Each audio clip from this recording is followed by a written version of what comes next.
Eyes, the lip care expert. Cheers! Cantik-cantik tapi bibirnya kering. Swipe off bibir kering, pakai lip eyes sheer color. Warnanya magic color. Nggak pucat lagi deh. Mengikuti warna alami bibirmu. Teksturnya ringan dan lembut. Melembabkan, menutrisi, dan melindungi dari sinar UV. Swipe in bibir lip eyes sheer color. Seakan senyum bibirmu, pakai lip eyes. Lip eyes sheer color.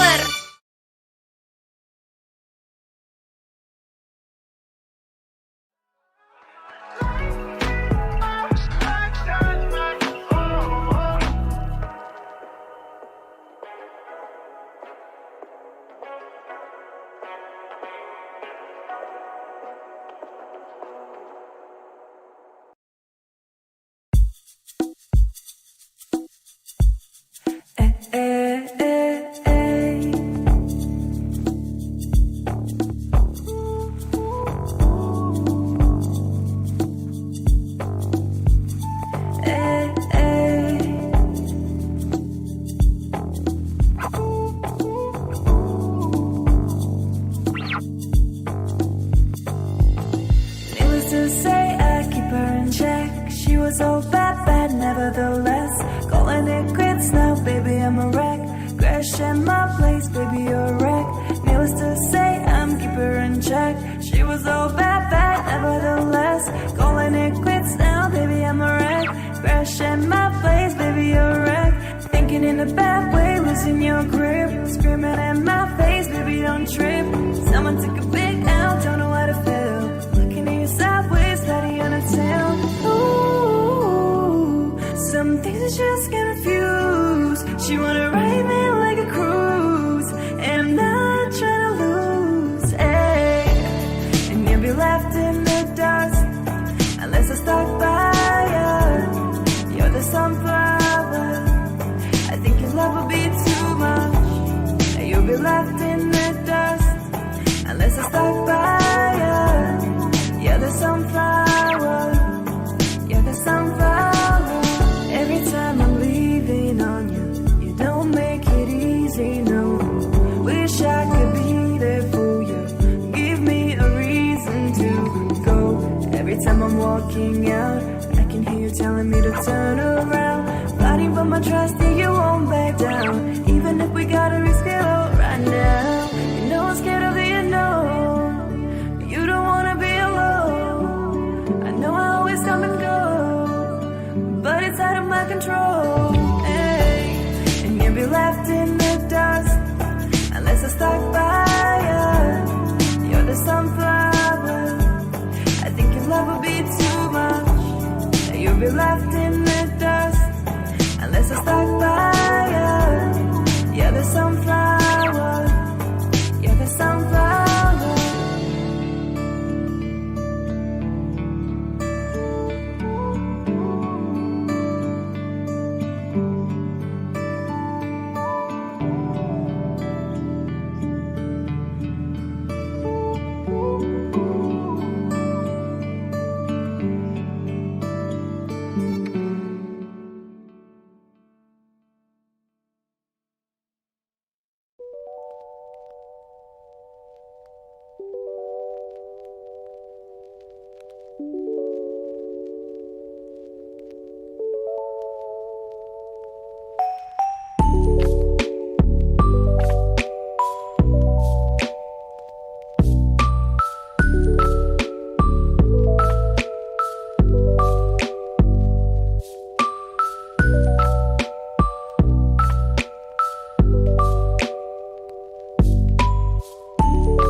Hello everyone, welcome to Teetan'z IGNATIA Storytelling Competition. So today I'm gonna be your host. My name is Elizabeth and I'm not alone here.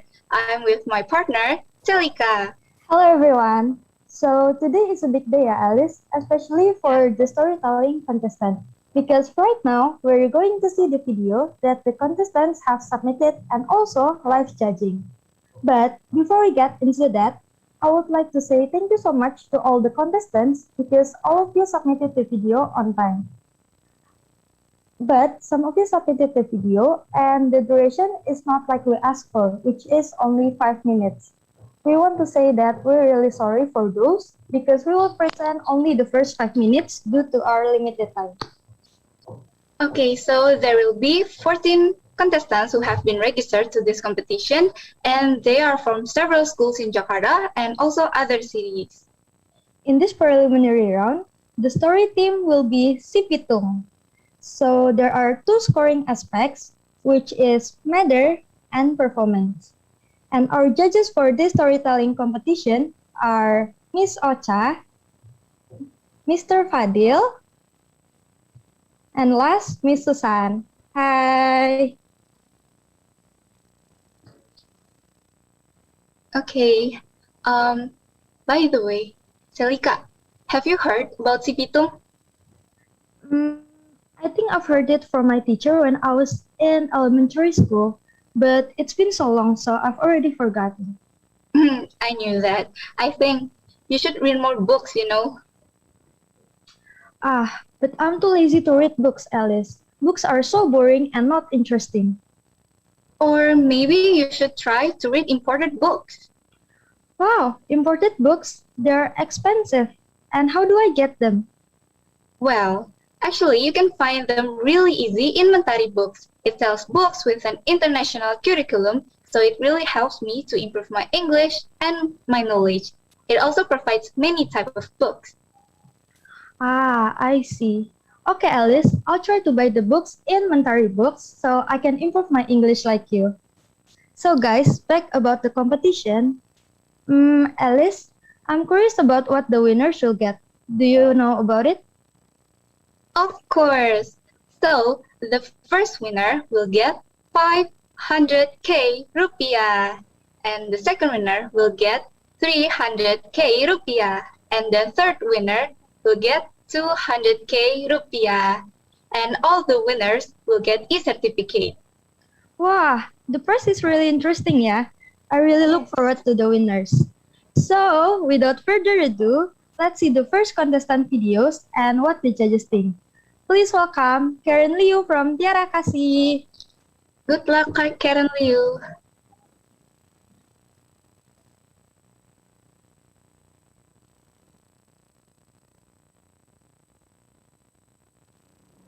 Si Pitung. Pitung is a legendary figure and hero for Betawi people in Jakarta. He is believed to be a silat master yet so pious and humble. With his skills, he fought for ordinary folks that were oppressed by the colonial Dutch. He robbed those who became rich by being the colonial government's henchmen and distributed the loot for the poor and helpless. He is known as the Robin Hood of Betawi. Up to today, Betawi people believe that Si Pitung did live and fight for them, and that he was buried in Marunda, North Jakarta. So, here is the story of the legendary hero. Once upon a time, at Rawabelong, Betawi, lived a pious young man named Si Pitung. His daily activities are reading Al-Quran and practicing martial arts.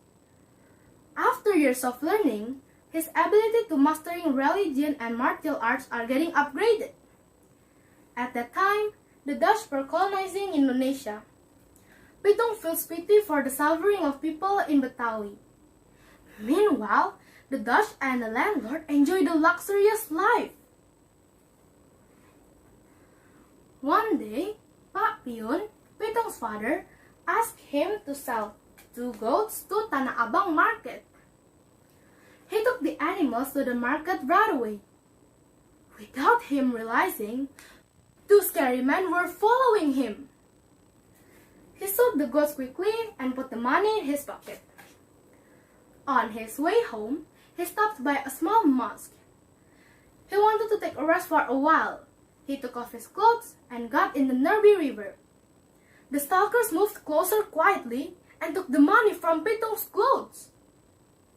Petung didn't realize that until he got home.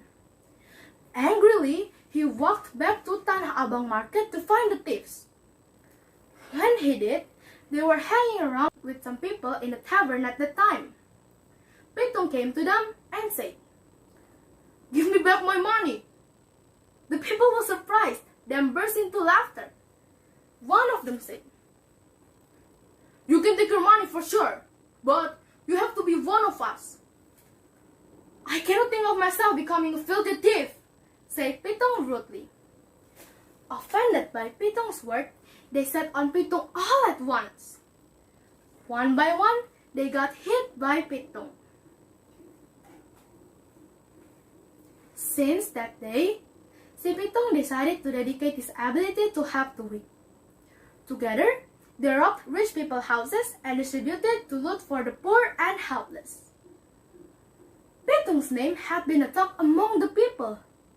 The Dutch office in Batavia commanded their staff to capture si Petung right away.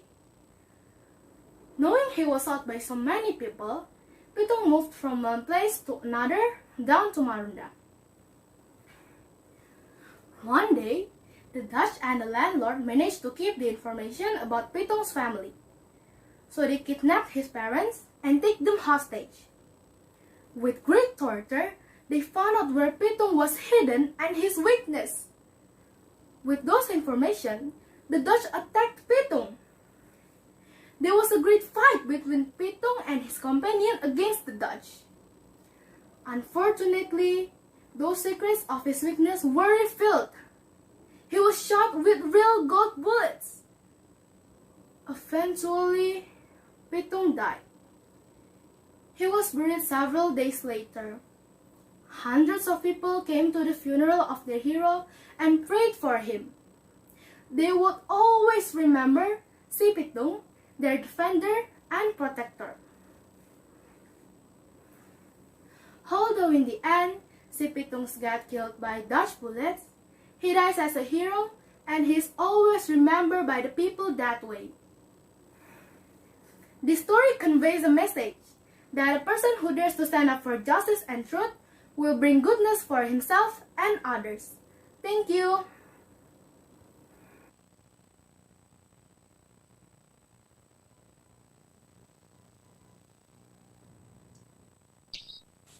Wow, it's a very great opening, yeah. Miss Ocha, Mr. Fadil, do you agree with me? This is the first contestant, but wow, she showed the best performance of it. Okay, so now is our time to give a comment for the video just now. So basically, Karen Liu, you present a very good storytelling, the way you present as if that the audience are sitting in front of you. And then the way you deliver your story, wow, it's interesting. And then I keep on watching you all over again and again. It's all because that, you can say it's very entertaining. And then also you put a lot of effort in doing, in presenting your story. You use puppet and then your body language is also interesting. So basically, this is a full package of you. Wow, this is wow, a very great opening. I'm speechless. I don't know what to say. Hopefully, you make it through the final, Karen Liu. Okay, wish you all the best.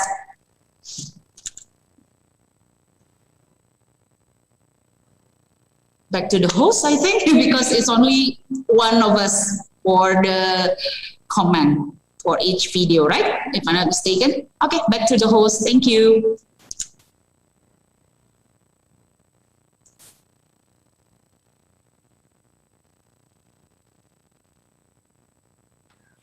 Wow. Not only Miss Susan, yeah, I'm also impressed with Karen. Yeah, me too. Like, what a good start, yeah. So let's just move on to the second contestant, Agustin Gladisa from SMAK Almaka. Assalamualaikum. Hello everyone, especially the judges. teacher, and the audience. I'm Gladisa from SMAK. Thank you for having me here. Today, I'm going to tell you a story about si Pitung. Pitung is a legendary figure and hero for Betawi people in Jakarta.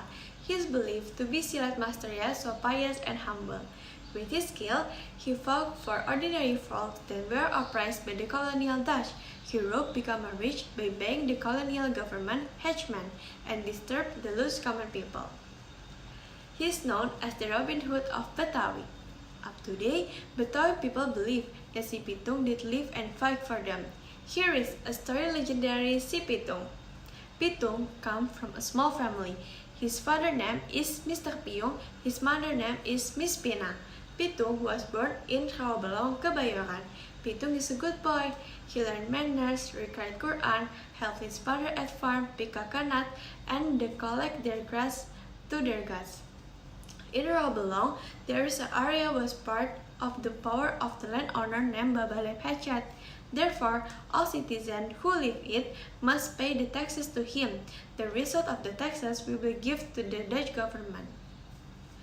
As he grew up, Pitung learns religion, silat, martial arts from the Haji Naipin. Haji Naipin, an esteemed ulama from Kampung Rawabelong.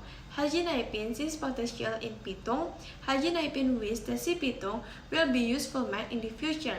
Therefore, Haji Naipin taught him the Pancasona ability to make him invulnerable to any weapon. Haji Naipin said to Pitung, "Don't use this power to do bad things to others." One day, when he was stopping by neighboring kampung, he saw Babali a man taking things from the man's house by force. Pitung came over them. "Loser," said Pitung, "why are you taking from the powerless man? Here you have a real opponent to fight." "Boy, I'm pretty sure you don't know us," the chief. Surprisingly, Pitung managed to seize his arm and slammed him hardly. They was angry and said that they will report to their boss. Several days afterward, Pitung was widely talked in Kebayoran, but he didn't feel proud of it. One day, when Pitung sold his gun to Tanah Abang, he didn't realize that two scary men were following him to take his money.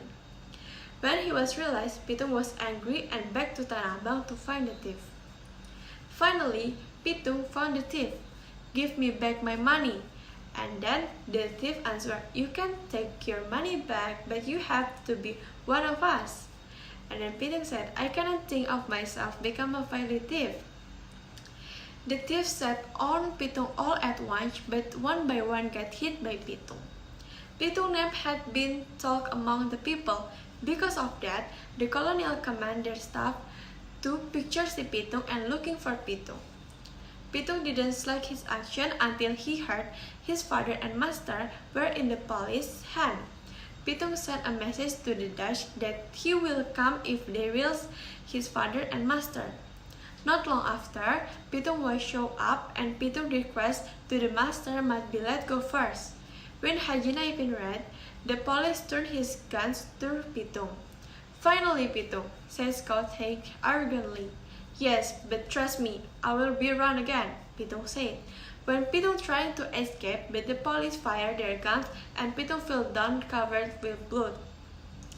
Pitung was buried in Marunda. 100 people came to the funeral and prayed for him. In the end, Pitung was died until now. He's still a hero from Rawabelong.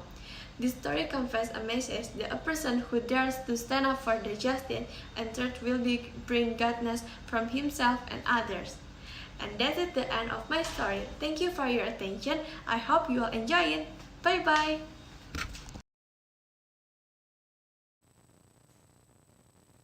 Okay, thank you. Thank you very much, Agustin Gladisa. This is the second participant for the storytelling competitions. As we can see, Agustin Gladisa already has her confidence. She is very confident, and also her English is fluent, and she has acceptable pronunciation. However, I have some notes for Agustin Gladisa. Maybe you can control your pace a little bit, so don't be too fast, so the audience can process the story. So it's really fine to give a pause between scenes, right? And you can also use more facial expressions to make the story more powerful. For instance, if you are saying they were angry, then you need to make the facial expressions like they were angry. So it will be much more powerful and the audience can understand the situation very well. And you can also use more differentiated voice of characters. So audience can easily differentiate between the dialogue. I think that's all from me. Thank you very much, Agustin, Gladisa.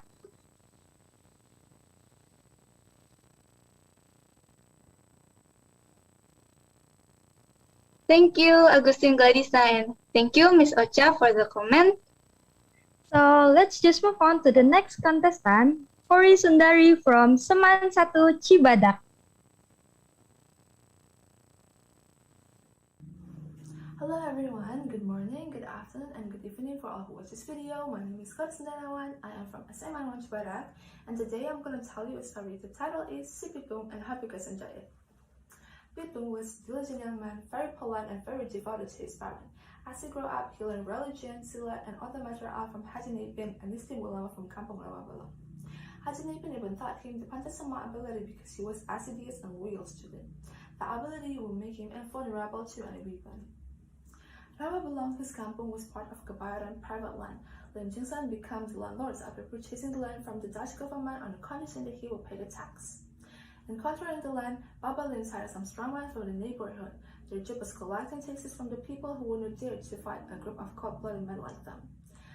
The people only stayed silent when they took their chicken, goats, crops, and everything else. One time, he saw Baba Lim's men taking things from a man's house by force. Pitung immediately came over to them. "Losers," shouted Pitung. "Why are you taking things from this powerless man? Here, you have a real opponent to fight." One of the men turned his face to Pitung and smiled with disdain. Apparently, he was the chief. "Boy, I'm pretty sure you don't know us." "Chill."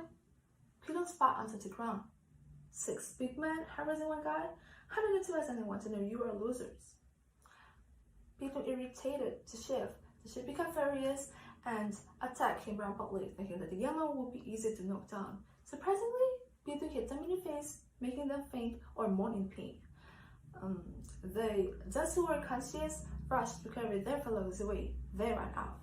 Some Hachiman he once transit turned into Pitung's fellow. He gathered them and formed a group of bandits. Together, they robbed rich people's houses and distributed the loot from the poor and helpless.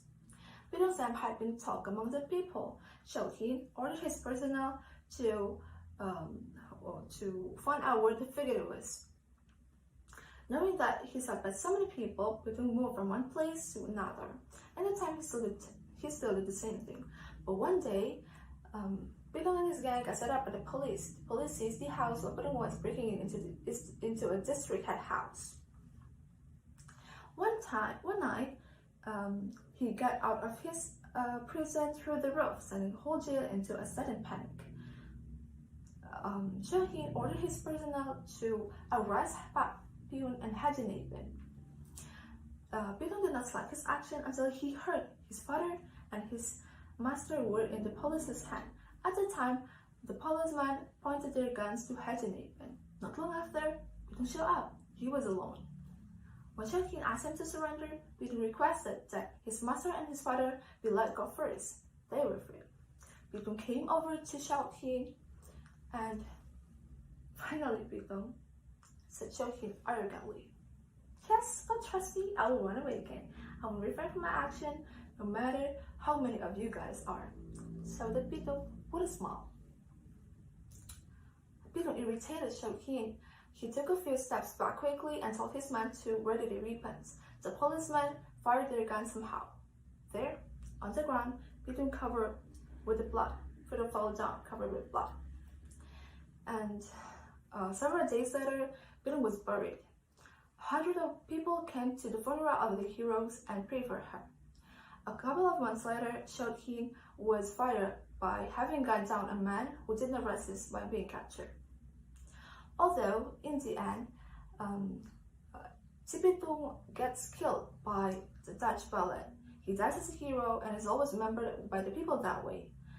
And This story conveys a message that a people who dare to stand up for justice and truth will bring a goodness for himself and others. A coward like Xiaohin will do anything to quiet his opponents, but yeah, somehow he get what he deserves. I think that's all from me that I can say. I apologize for all mistakes I have made. Thank you very much for attention. I hope we can meet again in the final round. See you. Bye.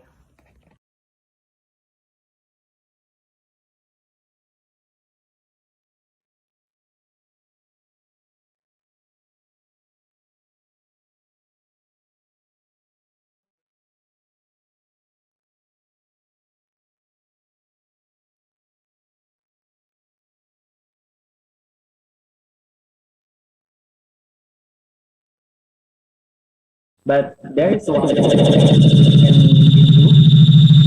You do the storytelling. I think you can make it more slower, because it will maybe make it more clear. And also, I think the interactions with the audience, as well as also the face is should reflect the emotions of the story. I think it will be better if you can bring in that way for the storytelling. Okay, that's good story, Sundari. Yes, that's enough for me, please. Okay. Thank you, Mr. Fadil, for the comment. Great job, Corey. By the way, Liz, Corey Yeah? is the only contestant who come from Cibadak Club. Oh, Cibadak. Okay, very cool. So Corey is our farthest contestant, yeah. That's Okay, right. so let's just move on to the next contestant, Anastasia Audrey from Santa Ursula BSD. Hi, my name is Anastasia Audrey, and today I will talk to tell you the story about si Pitong. Pitong is a legendary hero and figure for Betawi people in Jakarta. He's believed to be a silat master who is so pious and humble. Hero of those who become rich by being in colonial government henchmen and distribute the loot for ordinary people who need help. He's known as the Robin Hood of Betawi. Up to today, Betawi people still believe that he did live and fight for them, and that he was buried in Marundat, North Jakarta. So, here is the story of the true legendary hero, Pitong. Pitong is the son of Mbah Piyun and Mak Pinah. He raised Pitong to be a good child and to be a useful child one day. So, they put Pitong in Haji Naipin school. Haji Naipin school, Pitong learned a lot of things and he grew up in it. And he learned how to be a good Muslim, and then he also learned how to do silat. And it turns out he's really good at silat. Haji Naipin taught him a lot of things. And one day, when Pitong was already grown up, Pa Haji said to him, Pitong, go home. It's enough for you to stay here. And then Pitong went home and met his family again. He helped Mbah Piyun and her mother a farm. One day, Mbah Piyun said to him, Pitong, sell this goat at the market. And then he said, okay, Dad. And then he sold the goat. And when he went back home, before he went back home, he met three guys. And then Pitong didn't know that he was being robbed by the three men. So he went home and met his dad, Mbah Piyun. And then Mbah Piyun asked him, so Pitong, where's my money? And then he said, he searched for it and then, oh, Dad, I can find it. Oh, I was being robbed. I need to get back and get them. So Pitong went back to the market and met the three guys. Then Pitong asked them to give back his money, and then they said, no, fight us first. And then Pitong fight them, and then Pitong win. So he got back his money and went back home. And one day, Pitung met the three men again. And the three men said, Pitung, why don't you join us to be a robber? And then Pitung said, what? No! That was horrible. No! Those people who you rob was people who needs help. It's so stupid to rob them. They just need food for living, and then they need their money for food. It's better for us, for you guys, to rob them who became rich by being the colonial government henchmen. So Pitung suggests them to rob those people who became rich by being the colonial government henchmen, and then finally Pitung joined them and they robbed colonial government henchmen. They got a lot of loot and money, but they don't use it for themselves. They use it for people who need help. And one day, the colonial government heard about Pitung and asked, I need you to hunt Pitung and his friends and shoot him. So Pitung and his friends are being hunted by the colonial government. But all of them three, except Pitung, was killed. I'm sorry. They were killed. And it's Pitung time. The colonial government tried to kill Pitung, but it didn't work. Pitung didn't die like others. So one day the colonial government know that Pitung has an ability, special ability that he learned from Haji Naipin. So he asked Haji Naipin to tell them what is his weakness. He threatened Haji Naipin. So Haji Naipin told them Pitung's weakness, and it turns out that they need a gold bullet to kill Pitung. So one day they shoot Pitung with that gold bullet, and Pitung died.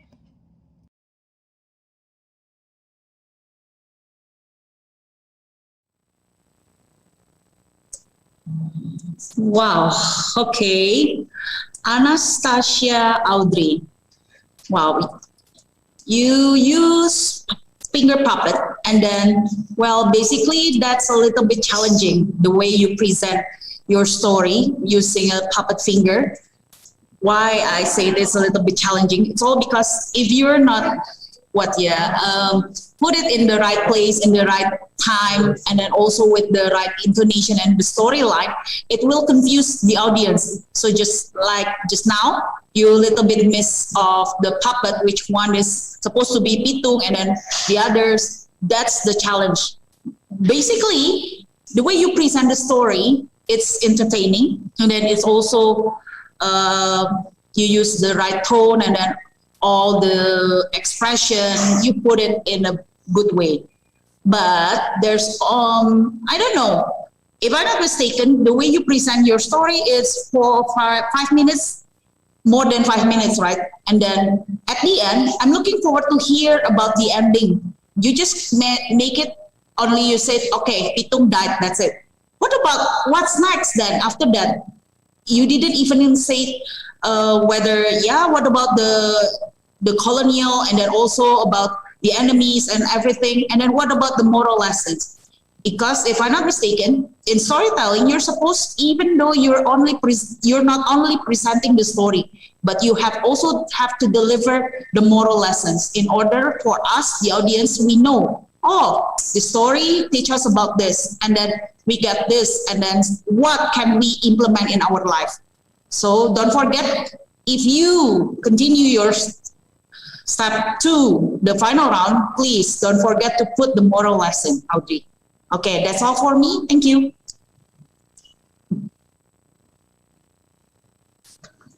Thank you, Audrey, and thank you, Ms. Susan, for the comment. Oh, so very interesting, yeah. Like she used I finger think- puppet. Yeah, I think Audrey's properties are handmade, yeah. Yeah, Very creative. like very entertaining.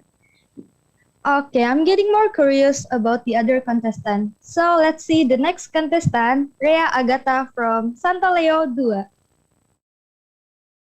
Good morning, audience. Hello, my name is Reagata from St. Leo 2 Senior High School. I would like to thank Mr. Fadil, Miss Siti, and Miss Susana who have given me a chance here to join a storytelling competition hosted by Tiara Kasih Christian School. First of all, I will show you a picture. Do you know who he is, guys? I believe many people who live in Jakarta knows about him.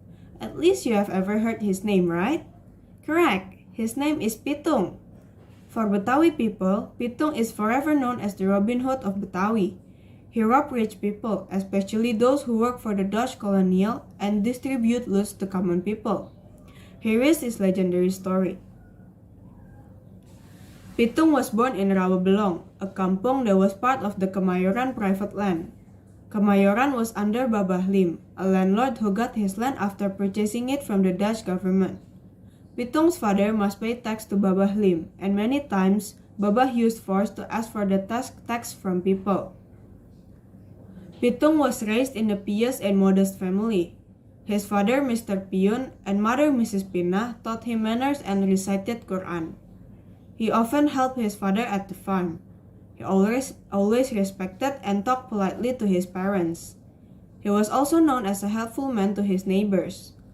As he grew up, Pitung learned religion, silat, and other martial art from Haji Naipin, an honorable ulama from Kampung Rawabelong.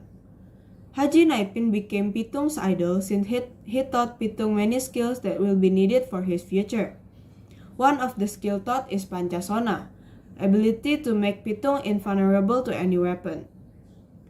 He always taught Pitung to use his power to do good things to other people.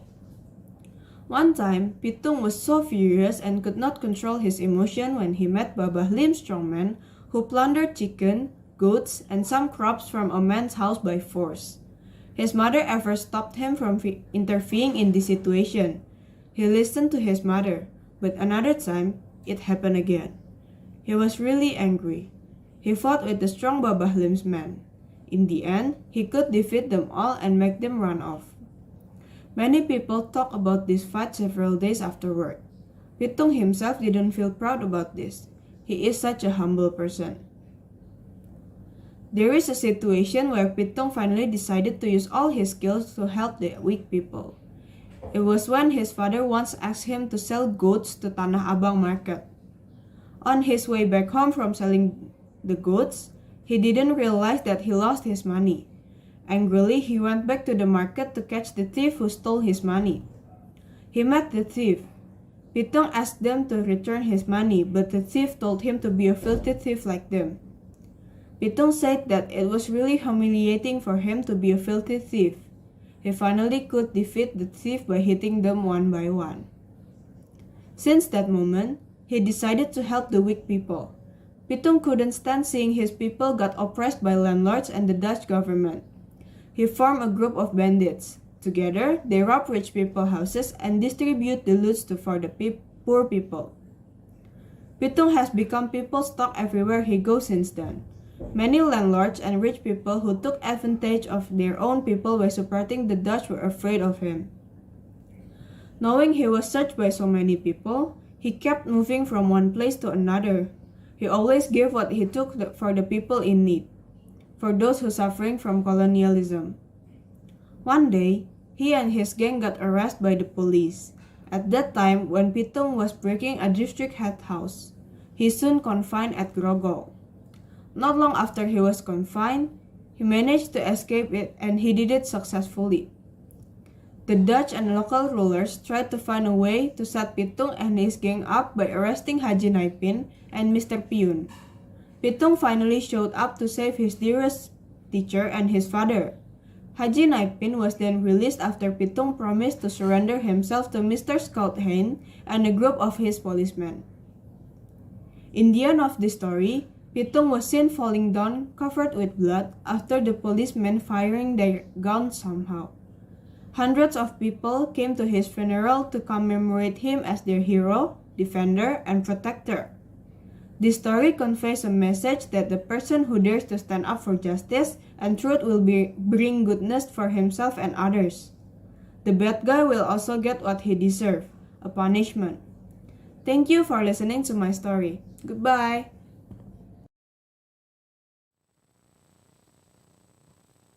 Okay, so thank you very much, Rhea Agatha, for your performance. And as we know, the video might be longer than 5 minutes, then we need to cut it off.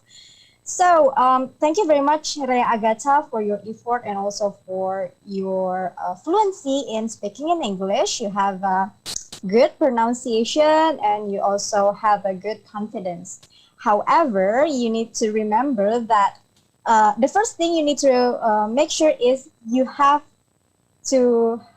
need to have enough lighting in your room, right? Because right now it's a little bit dark and the visual is super important, especially if the competition is held online. We are the one who can control the lighting, not the committee, right?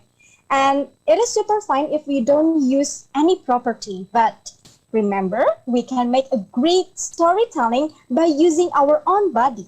It means the body language, the hand gestures, and also one of the most important things are the eye contact. By having a good eye contact, we build a connection with the audience. It is indeed a challenge. Because this is the online era, but still we need the connection with the audience, right? If you are not having the eye contact with the audience will feel like, are they talking to me, right? Now, in this video, how you can make the eye contact, it is by looking at the camera, okay? And as we can see, I think you are, you might be reading the text. So just remember, as a storyteller, we need to know the key plot of the story, and then we can improvise. So we do not need to read the whole text when performing, and that way you can tell the story more interesting. Okay? Thank you, Rhea Agatha.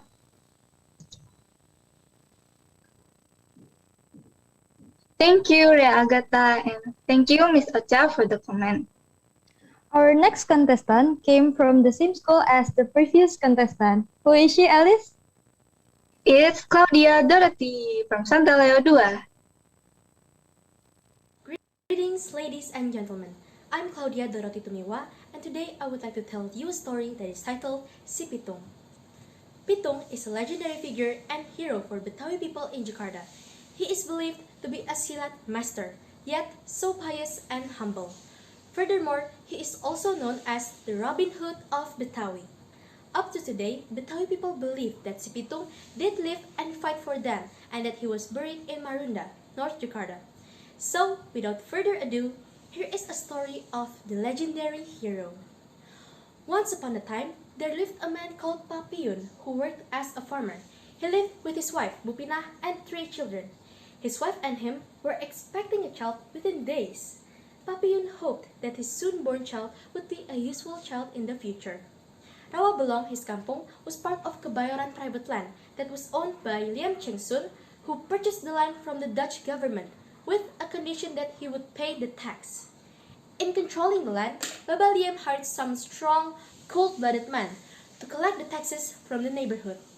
The people there didn't have the courage to fight any of them and would only stay silent when they took their belongings. When Bupina finally gave birth to a son, Papiyun named him Pitung and called him Si Pitung. Pitung grew up to be a diligent, caring, and polite man who also had great respect for his parents. Pitung also learned religion, silat, and other martial arts from Haji Naipin, an esteemed ulama from Kampung Rawa Belong. He considered Pitung as his dearest apprentice. That's why Haji Naipin passed on all of his skills, even the Pancasona ability that would make him invulnerable to any weapon. But Haji Naipin warned Pitung that he should use the ability to fight for justice, not to do bad things to others. After seeing the heartlessness of Baba Liam's hatchet men for several times, Pitung finally ran out of patience and came over to them one day. "Losers!" shouted Pitung. Why are you taking things from this powerless man? Here, you have a real opponent to fight. One of the men turned his face to Pitung and smiled with disdain. Apparently, he was the chief. Huh! Boy, I am pretty sure you don't know us. Shh! Spat Pitung on the ground in anger. 6 big men harassing one guy? I don't need to ask anyone to know that you are losers.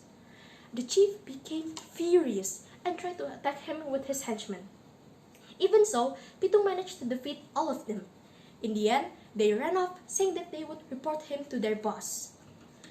Not long after that time, si Pitung finally decided to dedicate his ability to help the weak who were oppressed by the wealthy.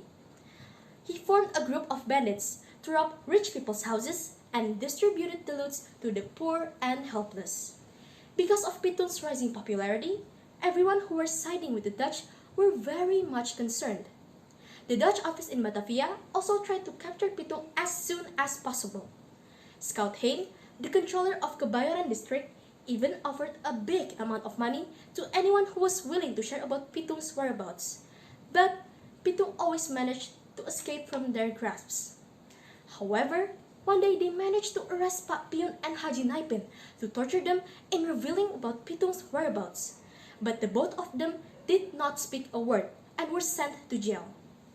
Hearing the news, Pitung sent a word to the Dutch saying that he would surrender if they would release the old man, and Scout Hein agreed.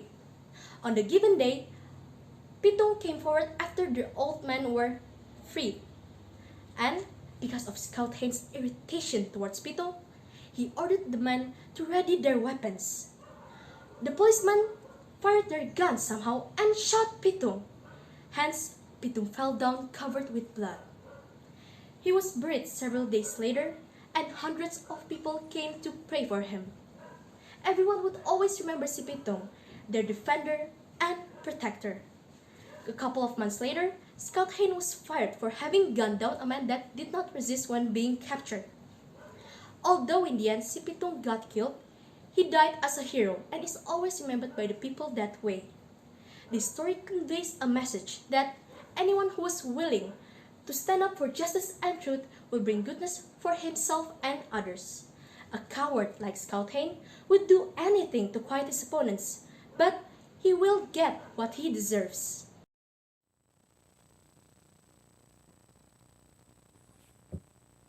Wow, great performance of Claudia Dorothy. That's very nice. You perform very confidently and very fluently, of course. And it is also very nice because you use the puppet, which is it can be more interested for viewer to see your performance in delivering the storytelling.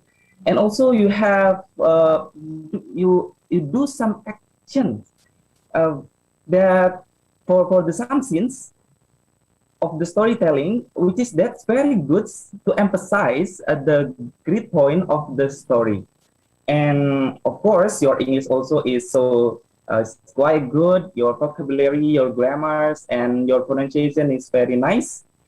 But what you need to improve is only try to give a smile, more smile. I think you have give some smile, yeah, in your storytelling, but give more smile because it will release the tensions while you bring or deliver the storytelling, as well as also it can make the viewer become happy, especially for the happy ending of the story. Okay, that's enough for me.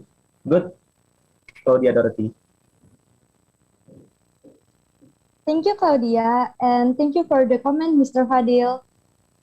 Okay, so let's just move on to the next contestant. And she is from our school, SMAK Tiara Kasih. Who is she? Madeline Alexander. Good luck. Hi everyone, my name is Madeline Alexander. I'm 14 years old and I'm from Jakarta. First, let us praise the Lord that we're still healthy in this pandemic. On this occasion, I would like to tell you a legend from Betawi. Have you ever heard about Pitung? Okay. Long time ago in Betawi, so the story legend says, Pitung was the fourth child from Pak Pion and Bu Ina. His kampung, Kawabelong, was purchased by Baba Klim from the Dutch government, in condition that he would pay the tax. Babah Lium agreed, and so he became the landlord. In controlling the land, Babah Lium needed some help, so he hired strong and cold-blooded men to collect the taxes. The people who can't pay would only stay silent if the strong men took their belongings. As Pitung grew up, he learned manners, religion, and silat from Haji Naipin, an esteemed ulama. He was an active and loyal student, making him so dear to his master. Haji Naipin even taught him a secret ability that would make him invulnerable to any weapon, that called Pancasona. Pitung, promise me you will use this ability to help others who in need. Yes, master. Babah Lium's men were rude. They took everything by force. When Pitung wanted to teach them a lesson, his mother held him and said, "Don't you do that too? They have power and we don't. Be patient and they will get their punishment." "Okay, Mom." But the next day, Pitung saw those men being rude again. He came to them and shouted, "Losers!" Those men became furious. They wanted to teach Pitung a lesson, but little did they know that they were going to lose. Ouch! Let's just surrender this time. One day, Pak Piyun told Pitung to sell 2 goats to Tanah Abang market. Once he got home, he realized that the money had been stolen, and he went back to Tanah Abang to find the thief. "Hey, give me back my money." "Sure, but you have to be one of us." "No, I cannot imagine myself as a filthy thief." Those men became furious. They tried to punch Pitung but ended up beaten by him. Since that day, Pitung dedicated his ability to help the weak. He formed a group of bandits, and together they robbed from the rich to help the poor. The Dutch office heard about it and commanded the staff to arrest Pitung. They offered a big amount of money for those who were willing to give information about Pitung. Pitung, who heard about it, quickly moved from one place to another. Unfortunately, he and his group were set up by the police. "Freeze! Everything you say will be against you in the court of law." He was soon confined at Grogol. However, it did not take him long to plot an escape from the jail through the roof. And when the police questioned his cellmate, they say, "We don't know. He just disappeared." "Shout, we have failed to keep Pitung." "How dare you lost Pitung? Arrest Piyun and Haji Naipin." "Yes, sir." As soon as Pitung heard that the police had his father and master, he sent a message saying that he will give in if they released both of them. Xiao Teng agreed. On the given day, they took Haji Naipin to the court. Pa Piyun was released free before. Pitung came alone, and when Xiao Teng told him to surrender, he said that his master had to be released free first. Finally! The police started to throwing rotten eggs, which is the key of Pitung's secret ability that was revealed by one of his friends. Then the police started to fire him down with bullets. Pitung was covered in blood and passed away. After several days, he was buried, and hundreds of people came for their hero and prayed for him. Xiao Teng was fired because he gunned down a man who didn't resist when being captured. A people who dare to stand up for justice and truth will always bring goodness to other people too, and of course for himself. Thank you for your attention and have a nice day. Wow. Madeline Alexander, I can't take my eyes off you. Seriously, this is a very good performance. The way you delivered the story, well, if you telling this story in front of children, I think, well, they won't even a blink. And then, your story interpretation is also good, and then your pronunciation, and the most important part is your interaction with the audience, as if that the audience sit in front of you. You're playing so well in presenting your storytelling. And then also at the end, you put the moral lessons, and then you're kind of sum up and then also closing your story in a very proper way. Well, good, Madeline. Hopefully you can make it through the final. Okay, see you. Thank you, Madeline, and thank you, Mrs. Sam, for the comment. Wah, Selika, like she's very full of energy, right? I'm so speechless, Alice. Great job. Great job, Madeline. So let's just move on to our next contestant, Jocelina Garcia from SMPK Tiara Kasih.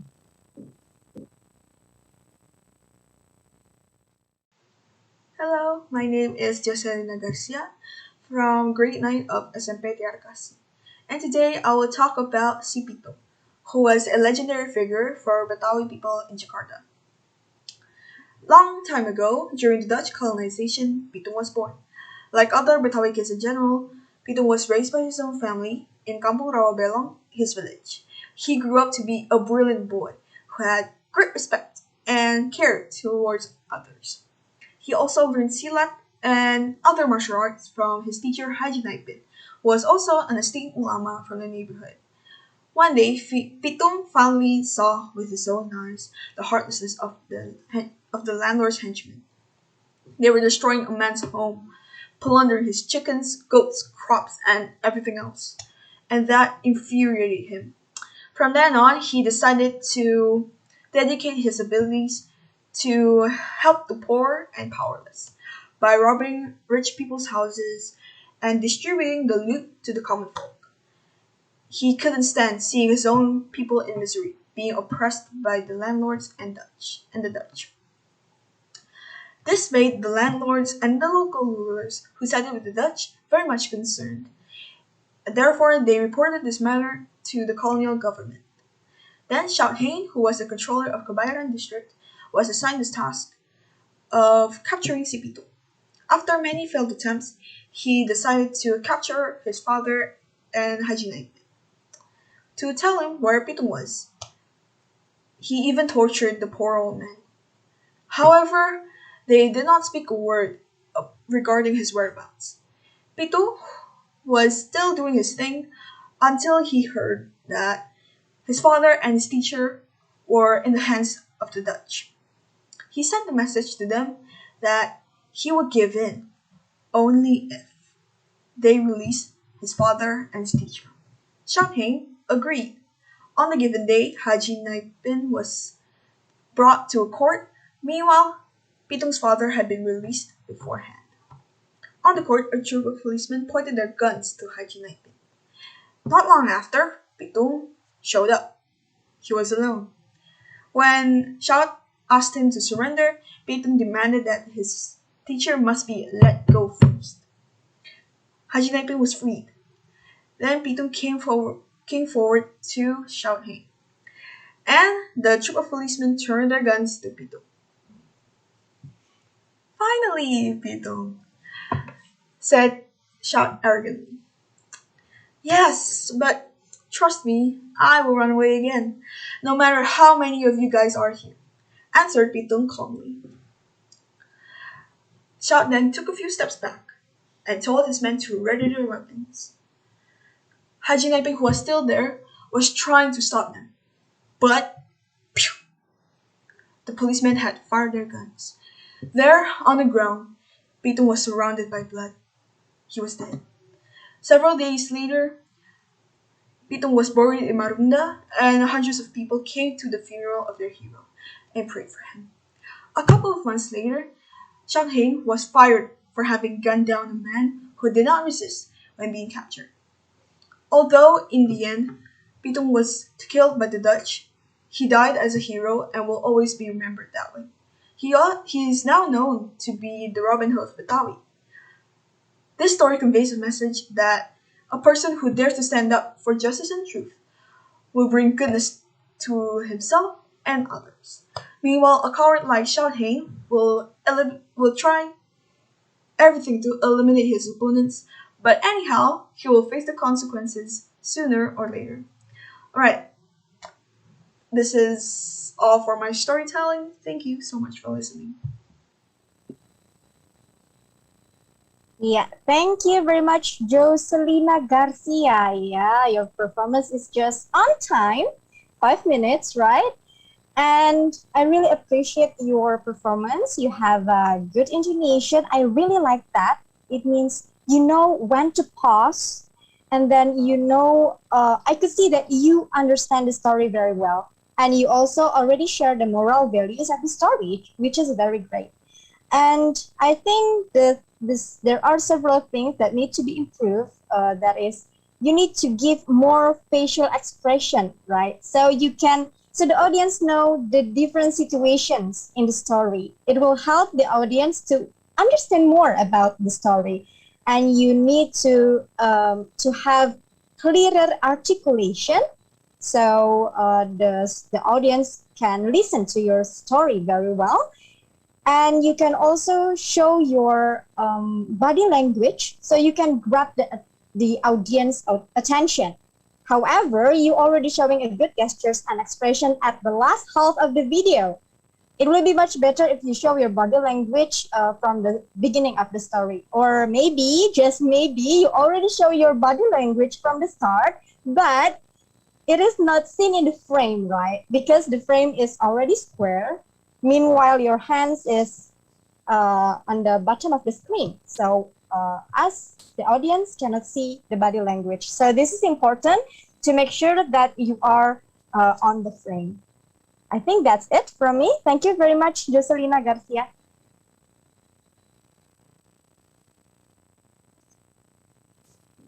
Thank you, Joselina Garcia, and thank you, Miss Ocha, for the comment. Next, we have Edmund Christopher Lesmana from SMPK Tiara Kasih.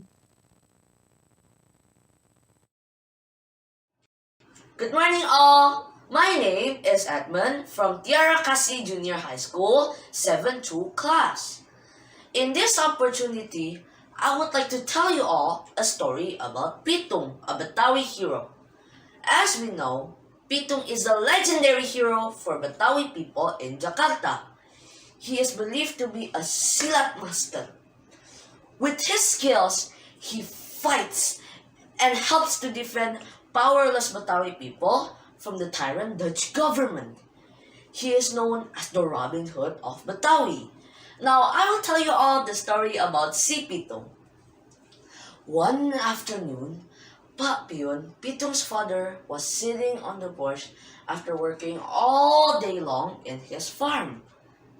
Bupina, his wife, sat on the bamboo chair while touching her puffy belly because she will have another child within days.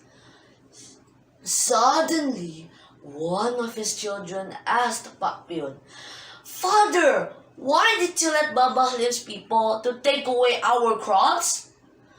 Pak Pion answered sadly, "It's alright, son. We still have some more." Actually, Pak Pion felt really sad. He never thought that his crops would be taken. But he knew that he couldn't do anything because his kampong Rawablong belonged to Baba Lim after he bought the land from the Dutch government. Several days later, Bupina gave birth to a son. Pak Pion named him Pitung and called him si Pitung. Like any other Betawi kids, Pitung learned manners and Quran. He also liked to help his father and his neighbor at the farm. As he grew up, he learned religion and silat from Haji Naipin, an esteemed ulama in Rawablong.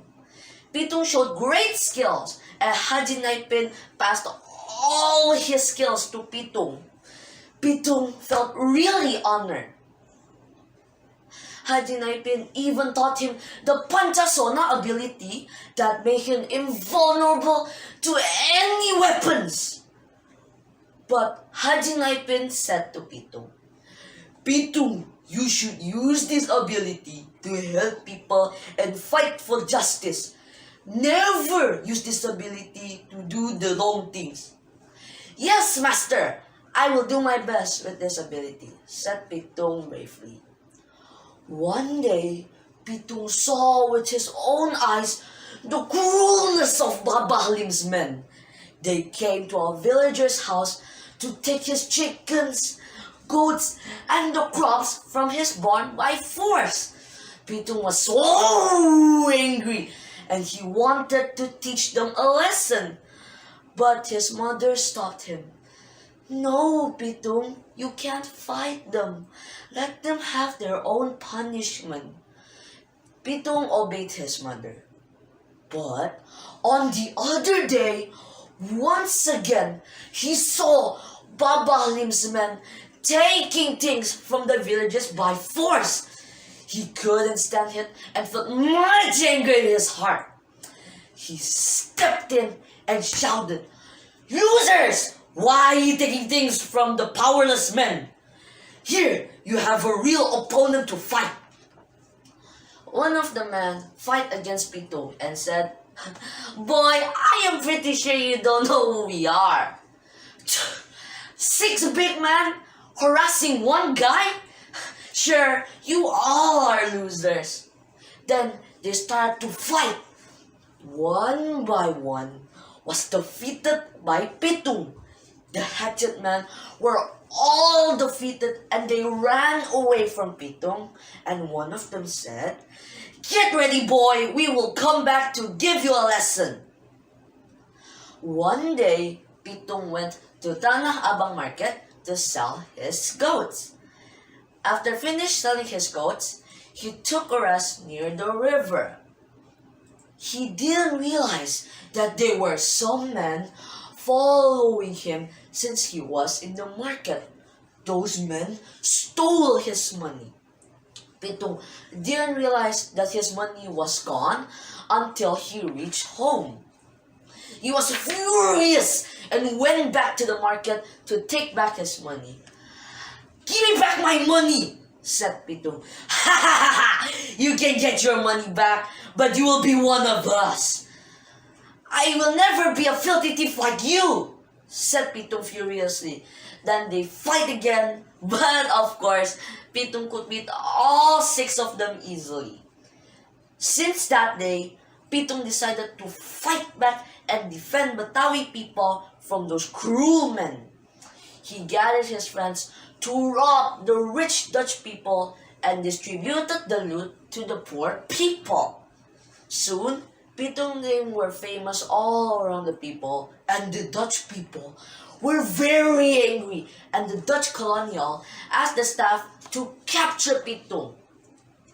Scott Hayne, the leader of the staff, tried to find out Pitung's hideout. Pitung knew that he was being targeted, moved to one place to another. But one day, he was being set up and captured by the police. He was taken to jail. As we know, it will not be long for Pitung to be able to escape and turn the jail into chaos. Scott Hayne got a trick to capture Pitung. He captured Haji Naipin and Papi Un to make Pitung surrender.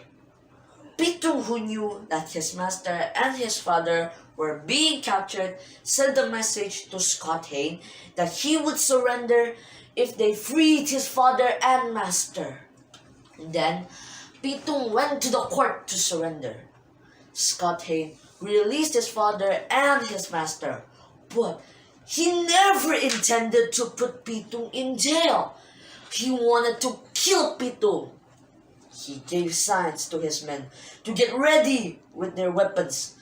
Pitung, who was clueless and not ready, never thought that the post would fire their weapons. Pitung was down and defeated. His blood covered the court's floor. Pitung died as a hero, and he will always be remembered as the defender and the protector of Betawi people. Even though Pitung died, Betawi people will always remember Pitung as their hero in their hearts until now. So people, we have to be like Pitung, that always do the right thing and be brave. On the other hand, We shouldn't be like Scott Hain that always do tricks and bad things to people. So that's all but my story for today. Thank you all for listening. I hope you all have a very great day. God bless you.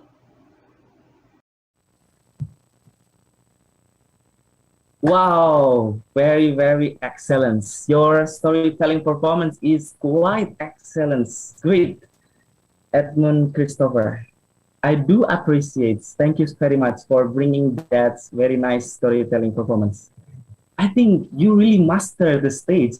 It means that you can express, give a great expressions. You can bring a very nice gestures, flexible gestures, as well as your intonation also is good. You bring it very confidently, so it make you very spiritual in bringing the storytelling performance. That's very good. But there are some things that you have to improve for the next. If you hopefully you will go to the next level or to the final ones.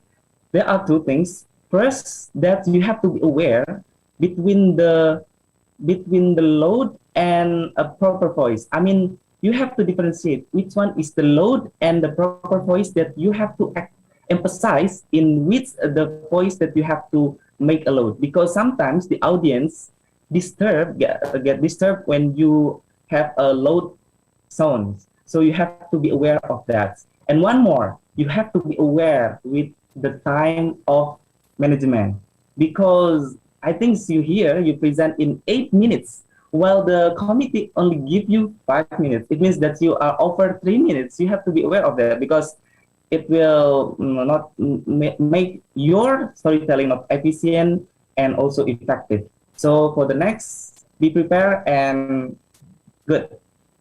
Edmund philosopher. Yep, enough. Okay, thank you, Edmund Lasmana, and thank you, Mr. Fadil, for the comment. Wow, I'm really impressed that the way he dressed, like, really looks like si Pitung. Great job. Great job, Edmund. So let's just move on to the next contestant, Stephen Gerald from Sekolah Kasih Bagi Bangsa. Si Pitung. Pitung is a legendary figure and hero of Betawi people in Jakarta. He is believed to be a silat master, yet so pious and humble. With his skills, he fought for ordinary folks that were oppressed by the colonial Dutch. He robbed those who became rich by being the colonial government henchmen, and distributed the loots to common people. He is known as the Robin Hood of Betawi. Up to today, Betawi people still believe that Pitung did live and fight for them, and that he was buried in Marunda, North Jakarta. Here is the story of the legend hero. At an afternoon, Sir Payan was sitting around the porch. He has just been working all day long at his farm, that he wished to relax with his family. Miss Pina, his wife, sat on a bamboo bed while touching her puffy belly. She was going to be a mother within days. Sir Payan smiled calmly, praying that his son soon born a child to be a useful child. All of a sudden, one of his 3 children who surrounded Miss Pina asked him, "Father, why did you let the Baba Liam hatchet man took the crops that you just harvested?" Sir Payan remained silent for a moment, then answered in a low voice, "That's alright, son. We still have some." In truth, Sir Payan was mourning at his heart. He did not expect his crops to be plundered. A commoner like him could not have done anything anyway. Rawa Belong, his home, was part of Kabayoran private land. Liam Ching Sound became the landlord after purchasing the land from the Dutch government, on the condition that he would pay the tax. And controlling the land, Baba Liam hired some strong men on the neighborhood. Their job was collecting taxes from people who would not dare to fight a group of cold-blooded men like them. The people would only stay silent when they took their chicken, goats, crops, and everything else. Several days later, Bu Pina, or Miss Pina, gave birth to a son. Surapaya named his newborn child Pitong and called him Si Pitong. Like other Batawi kids, in general, Pitong was raised in his own family. He learned manners, recited Quran, helped his father at the farm, picked coconuts, and collected grass for the goats.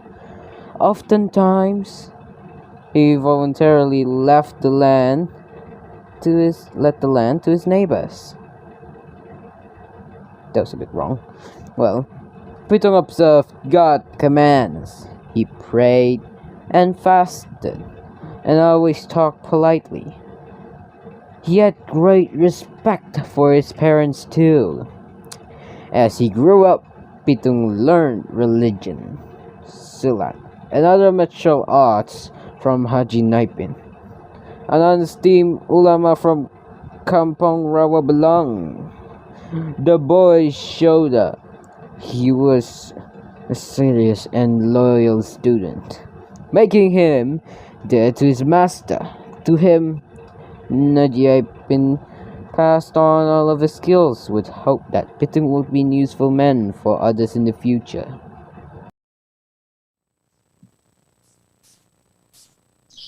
Okay, Stephen Gerald Rijipal. Well, sorry, we have to cut your video because your full video is more than 17 minutes. And then we ask all the participants to submit 5 minutes video. Okay, so basically, Stephen, your video is interesting, and then the way you present, you can say it's different from the rest of the participants. You have a very good pronunciation, but for the story interpretation itself, I think you put it in just like in your own perspective. You deliver in a very different way. And then for the interaction part, I don't feel any interaction between you as the storytellers to us as the audience, as if that you're just like reading the story itself and then you didn't show any basically the intonation itself, it's good, but you're not having a kind of a perfect interaction with the audience. You have to remember, you're a storyteller. Even though your pronunciations, the way you deliver, the story itself, it's gonna make us, the audience, whether we understand or interested, it depends on your interpretation and then also the interaction with the audience. Okay, I think that's all I can say from your performance today. Hopefully, if you manage to the final, please improve your presentation. Thank you. Okay, thank you, Stephen, and thank you for the comment, Mr. San. So, the next contestant is Rehwel Azaria Tiopan from Sekolah Kasih Bagi Bangsa.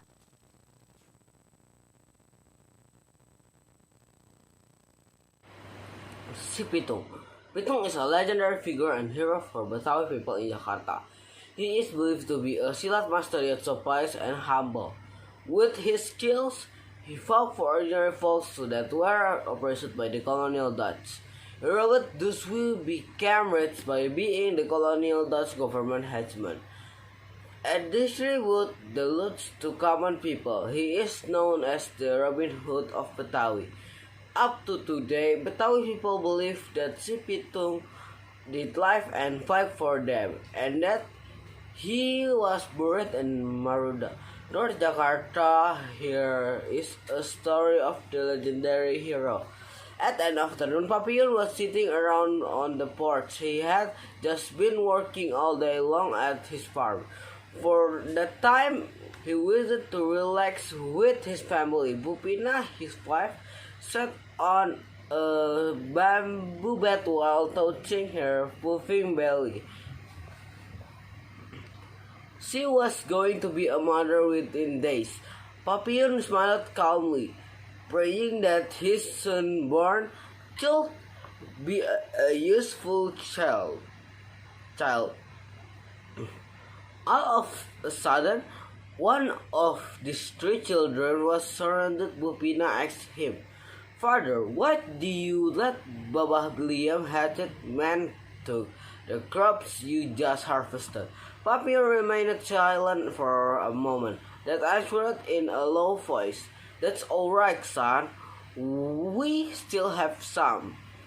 In truth, Papillon was mourning at heart. He did not expect his crops to be plundered. A commoner like him could not have done anything about it anyway. Rawabelong, his kampung, was part of Kebayoran private land. Liam Tijeng Soen became the landlord after purchasing the land from the Dutch government, and on a condition that he will pay the tax. In controlling the land, Baba Liam hired some strong men from the neighborhood. Their job was collecting tax from the people who would not dare to fight a group of cold-blooded men. Like them, that people only stay silent when they took their chicken, goats, crops, and everything out. Several days later, Bupina gave birth to a son. Papillon named his newborn child Pitung and called him Si Pitung. Like other Betawi kids in general, Pitung was raised in his own family. He learned manners, recited Quran, helped his father at the farm, picked coconuts, and collected grass for their goats.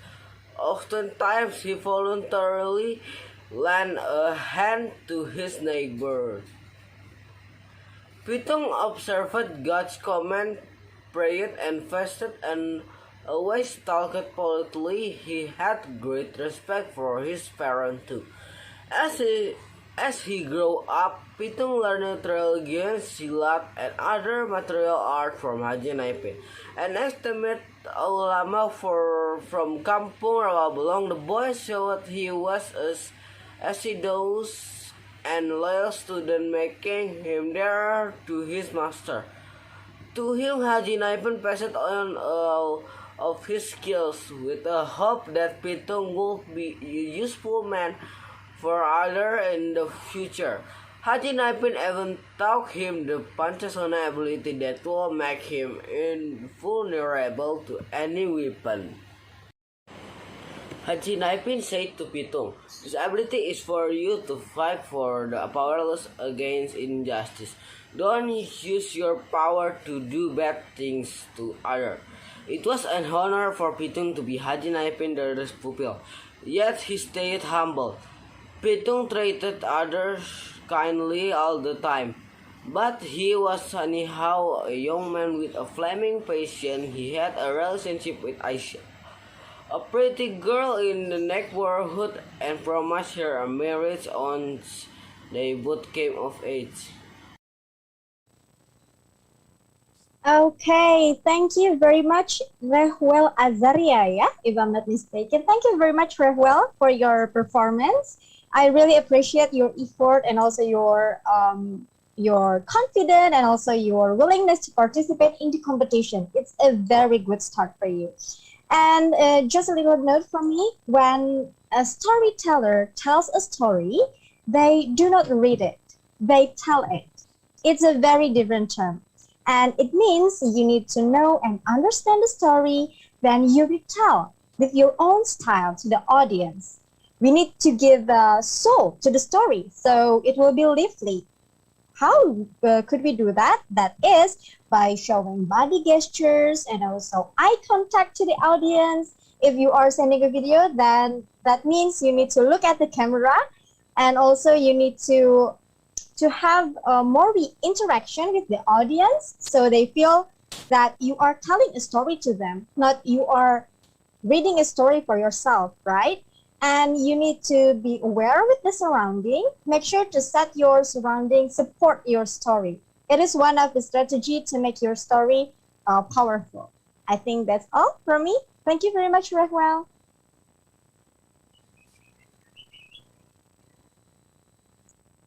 Thank you, Rahwell, Azaria, and thank you so much for the comment, Miss Ocha. Still from the same school, next we have Kevin Kavel from Sekolah Kasih Bagi Bangsa. Hi everyone, my name is Kevin Kavel. Today I want to tell you a story about Si Pitung. Si Pitung is a legendary figure and hero from Betawi. People in Jakarta. He is believed to be a silat master, yet so pious and humble. With his skill, he fought for ordinary folks that were oppressed by the colonial Dutch. Hero of those who became rich by being the colonial government henchmen and distribute the loot common people. He known as the Robin Hood in Betawi. Up to date, Betawi people believe that Si Pitung did live and fight for them, and that he was buried in Marunda, North Jakarta. There is a story of the legendary hero. At an afternoon, Papion was sitting around on the porch. He had just been working all day long at his farm. The time he wished to relax with his family. Upina, his wife, sat on the bamboo bed while touching her puffing belly. She was going to be a mother within days. Papion smiled calmly, praying that his son, born should be a successful child. All of a sudden, one of his 3 children who surrounded Bupina asked him, "Father, why did you let Baba Hlim henchmen cook the crops you had just harvested?" Papion remained silent for a moment. That answer is a low voice. "That's alright, son. We still have some." And the truth, Papion was mounting at heart. He didn't expect his corpse to be plundered. A commoner like him could not have anything about it anyway. Our belong his kampung was part of Kebayoran private land Lim Jeng Son, become the land fort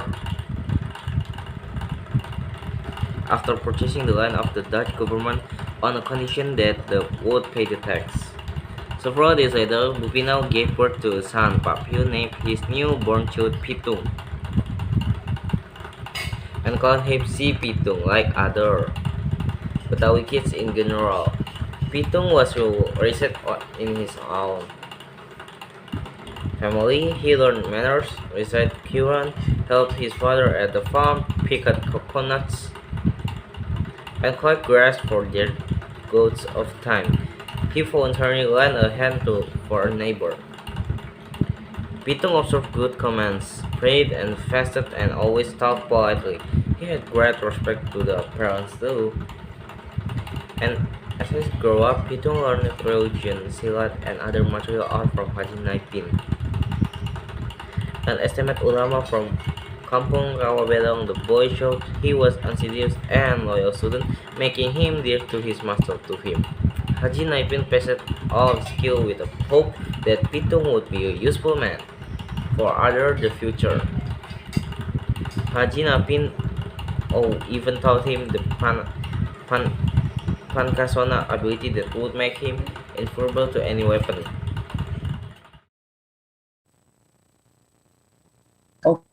Okay, Kevin, I think you have a good courage. You have a good confidence that you have tried to deliver a storytelling. You follow the competition. I think that's very nice start for you. You have that courage. I do appreciate. And also your English also is good. Your pronunciation is good. Your grammar. But I think as a storyteller, there are a lot of things that you have to improve. The only one thing's message that I can give to you is only preparations, I think, because preparation is very important. But please do not give up or you stop to give up storytelling because this is only the first step for you. It means that you have a great courage. Please practice, practice, and practice. Try to do better and have a good preparation for giving the storytelling. Okay, thanks, Kevin. Good.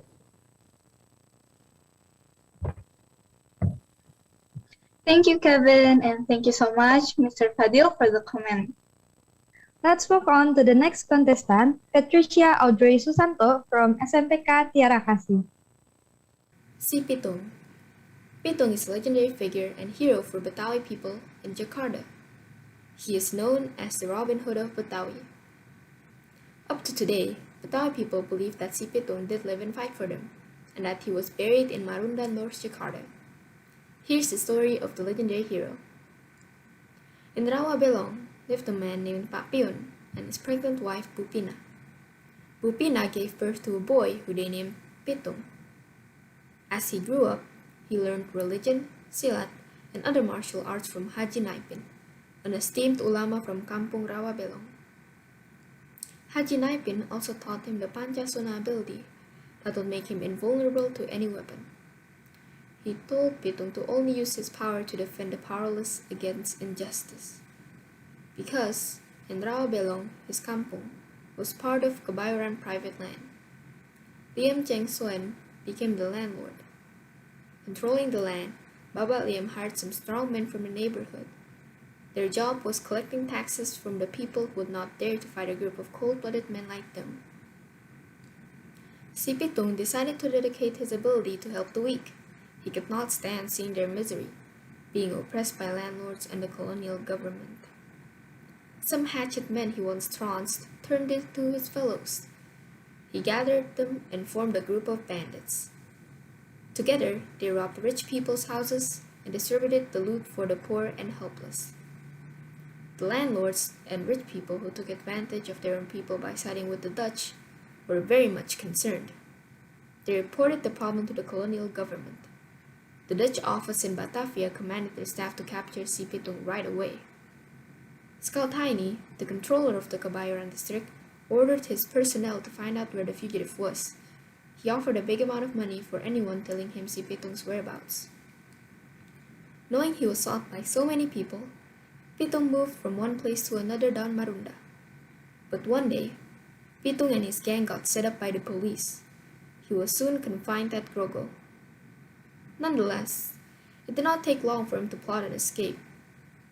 One night, he got out of his prison through the roof, sending the whole jail into sudden panic.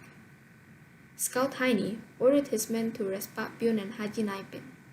He tortured the two old men to tell him where Pitung was, but they did not utter a word and was sent to jail at Grogol. Pitung did not slack his actions until he heard his father and master were in the police's hands. He sent a message to the Dutch that he would give in if they released the two old men. Scout Heine agreed. On the given day, they took Haji Naipin to a court. Pion had been released free before. On the court, a troop of policemen pointed their guns at Haji Naipin. Pitung soon arrived and requested his master to be let go first, so they freed him. Pitung came forward to Scout Heine. The policemen now are pointing their guns to Pitung. Finally, Pitung, said Scout Heine arrogantly. Yes, but trust me, I'll run away again. I won't refrain from my actions, no matter how many of you guys there are, answered Pitung with a smile. The policemen fired their guns. There, on the ground, Pitung fell down, covered with blood. Pitung was buried several days later. Hundreds of people came to the funeral of their hero and prayed for him. They would have always remembered Si Pitung, their defender and protector. A couple of months later, Scout Heine was fired for having gunned down a man who did not resist when being captured. Although in the end Si Pitung got killed by Dutch's bullets, he died as a hero and is always remembered by the people that way. This story conveys a message that a person who dares to stand up for justice and truth will bring goodness for himself and others. Okay, Patricia Audrey Susanto. Well, you have a very good grammar, vocabulary, and then your pronunciation. That's the best of you. But the way you deliver the story, I'm sorry to say, but I cannot even enjoy the story itself. It's just like you're reading for yourself. So there's no emotion, there's not even a soul on it. As a storyteller, you're supposed to impress the audience with your soul, your emotions. You can use body language, you can use anything actually. The story of Pitung, it's supposed to be interesting because there's the dialogue when Pitung was angry and then is trying to convince you're supposed to do this and so on, something like that. But you didn't even put emotion in presenting that dialogue, just like reading a book, just like in a class when your teacher, okay, please, Patricia, read this line. Okay, you just read it. So you didn't put that effort into it. So if I can say, you don't put interaction with the audience, you didn't put the story interpretation in a good way. Sorry, hopefully when you continue to the finals, you're going to improve this part, yeah? Because for the pronunciation itself, you have a very good pronunciation. But as a storyteller, pronunciation is not the best, the main part of it. You need to pay attention also with the interactions, the way you deliver the story, how to communicate with the audience. Okay, that's all for me. Thank you. Okay, thank you, Patricia Audrey. Good luck and thank you so much, Miss Susan, for the comment. So after this is our last contestant for this preliminary round, right, Alice? Yeah. So let's see, Kira Gabriel Chang from SMPK Tiara Kasih. Hello everyone, how are you? My name is Tiara. I'm from Tiara Kasih Christian School and I'm in grade 8.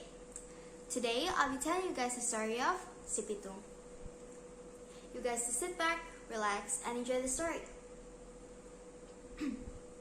Pitung is a legendary figure and a hero for Betawi people here in Jakarta. He's believed to be a silat master, yet so pious and humble. Can you guys believe that? He has so many skills, so many talents, yet so down to earth. With his skills, he fought for the ordinary people who were being oppressed by the colonial Dutch. He robbed those who became rich by being the colonial government's henchmen and distributed the loot to the common people. He's also known as the Robin Hood of Betawi. Up to today, Betawi people still believe that Pitung did live and did fight for them, and that he is buried in Marunda, North Jakarta. Here's the story of the legendary figure. Pitung's parents were named Papiyun and Bupina. Pitung was a fellow student of Haji Naipin. Haji Naipin is an esteemed ulama from Kampung Rawa Belong. Haji Naipin passed on all of his skills to Pitung because he respected Pitung, and Pitung was his favorite pupil. He even passed on the Pancasona ability, which made Pitung invulnerable to any kind of weapons. Naipin said to Pitung, "Pitung, you must use this ability to do good for others, not to do bad things." It was an honor to be Haji Naipin's favorite pupil, but yet Pitung stayed humble. Since that day, Si Pitung decided to dedicate his ability to help the weak. He couldn't stand seeing their misery being oppressed by the landlords and colonial government. He gathered some hatchet men he once trounced and turned them into his fellows. Together, they robbed lots of people's houses, rich ones, and distributed the loot for the poor and helpless. Pitong's name has been so famous and has been the talk of the town.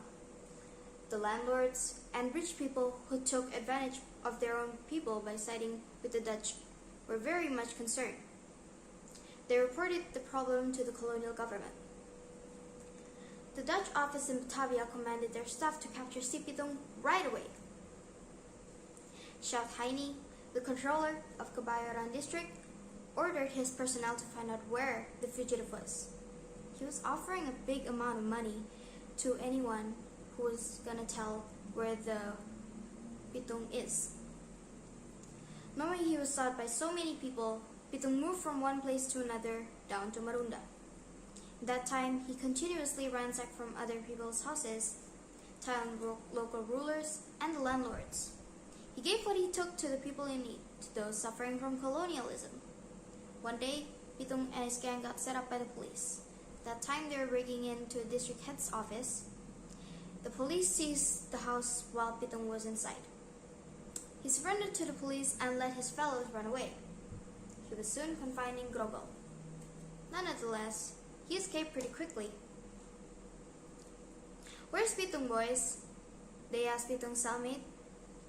"I don't know. He just disappeared," answered the prisoner. The escape of their most dangerous enemy caused concern for the Dutch and the local rulers. Shout Heine ordered his men to arrest Papion and Haji Naipin. He tortured the two old men and to tell him where Pitong was. They didn't speak a word and were sent to jail at Grogol. On a given day, they took Haji Naipin to a court. Papion had been released free before. On the court, a troop of policemen pointed guns at Haji Naipin. Not long after, Pitong showed up. He was alone. When Shout Heine asked him to surrender, Pitong requested that his master be let go first. "Finally, Pitong," said Shout Heine aggressively. "Yes, but trust me, I will run away again. I won't refrain from my actions no matter how many of you guys are," answered Pitong with a smile. In the end, Pitong did get killed by Dutch's bullets, but Shout Heine got fired. So, this story conveys a message that a person who dares to stand up for justice and truth will bring goodness for himself and others. And a coward like Shout Heine will do anything to quiet his opponents, but somehow he gets what he deserves. That's it for my storytelling today. I hope you enjoyed the performance. Bye!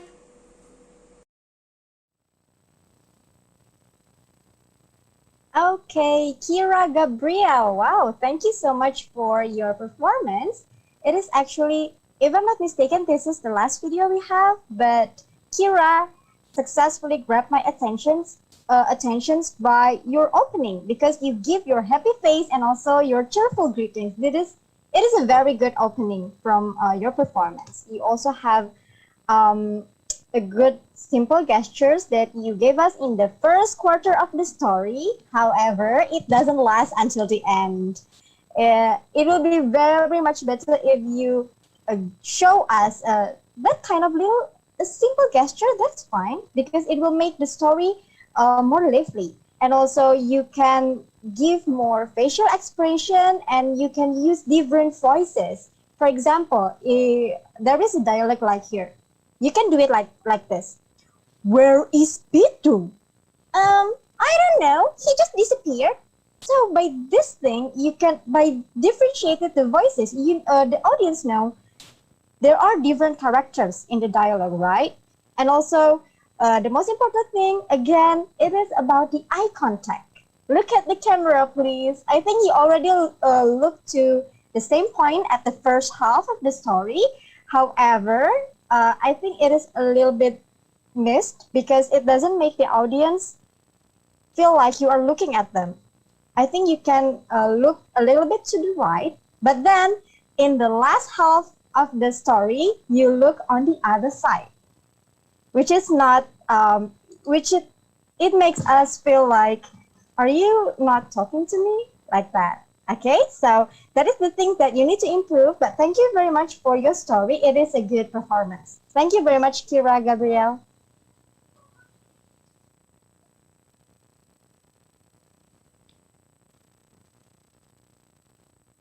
Yay, our last contestant. Thank you, Kira, and thank you, Miss Ocha, for the comment. Thank you. So we've watched all the performance from the contestants, and I'm really impressed with them. Like, they were all so creative and very entertaining. Right, Selika? Yes, I really agree with you, Alice, especially for the properties that they use.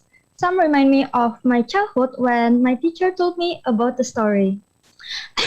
Wait, Alice, I think I need to drink first because my lips feel so dry. Oh my god. Oh, I know. Like, in this kind of situation, like, my lips are used to feel dry too, but now I use lip ice from Rohto. It really helps to moisturize my lips. Oh, really? Where can I get it?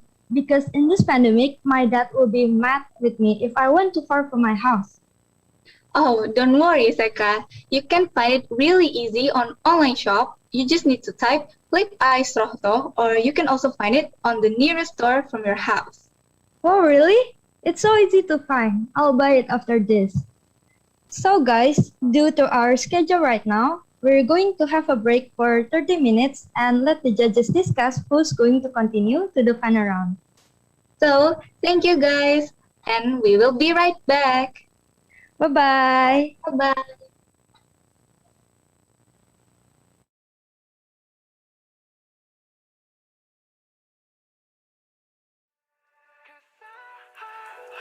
In the stars tonight, so watch me bring the fire, set the night light. Shoes on, get up in the mood, cup of milk, let's rock and roll. Kick out, get the drum rolling on like a rolling stone. Sing song when I'm walking home, jump up to the top of the brown. Ding dong, call me on my phone, nice tea and a cup of ping pong.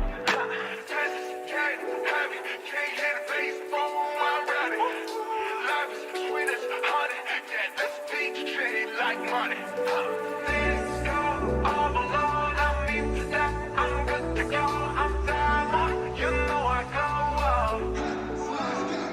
Guess I'm in the stars tonight.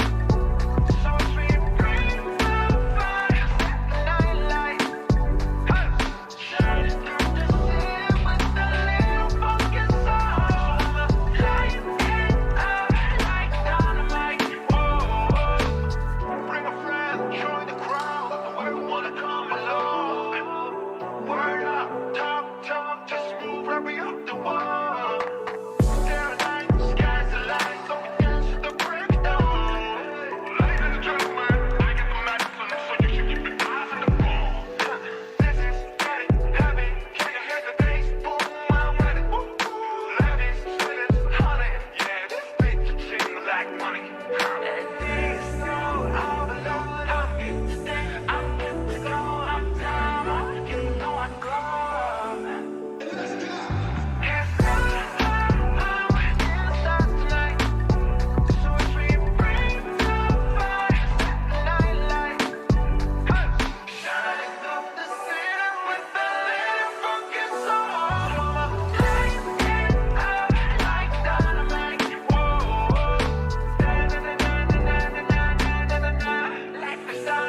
was so bad, nevertheless. Calling it quits now, baby, I'm a wreck.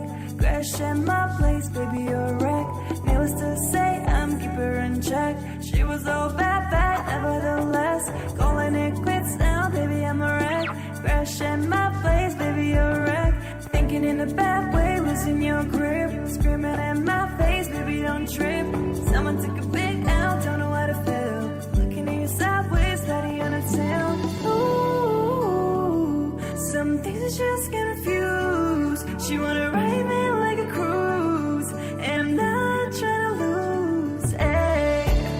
And you'll be left in the dust unless I stuck by you.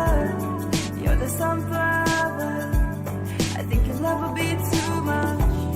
You'll be left in the dust unless I stuck by you. You're the sunflower. You're the sunflower. Every time I'm leaving on you, you don't make it easy, no. Wish I could be there for you. Give me a reason to go. Every time I'm walking out, I can hear you telling me to turn around. Fighting for my trust, yeah, you won't back down. Even if we gotta risk it all right now. You know I'm scared of the unknown. You don't wanna be alone. I know I always come and go, but it's out of my control, hey. And you'll be left in the dust unless I stuck by you. You're the sunflower. I think your love will be too much. You'll be left in the dust unless I stuck by you. You're the sunflower. You're the sunflower.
watch me bring the fire, set the night light.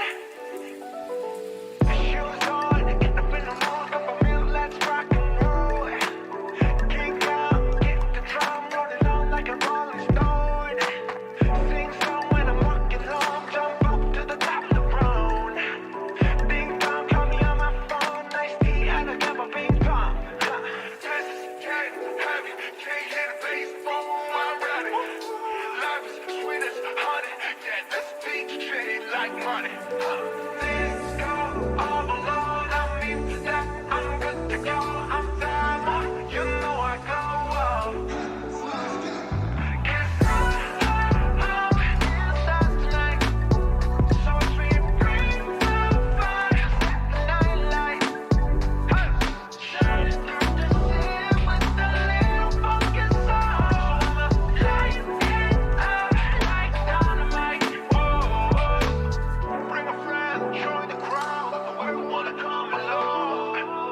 Word up, talk, just move right up the wall.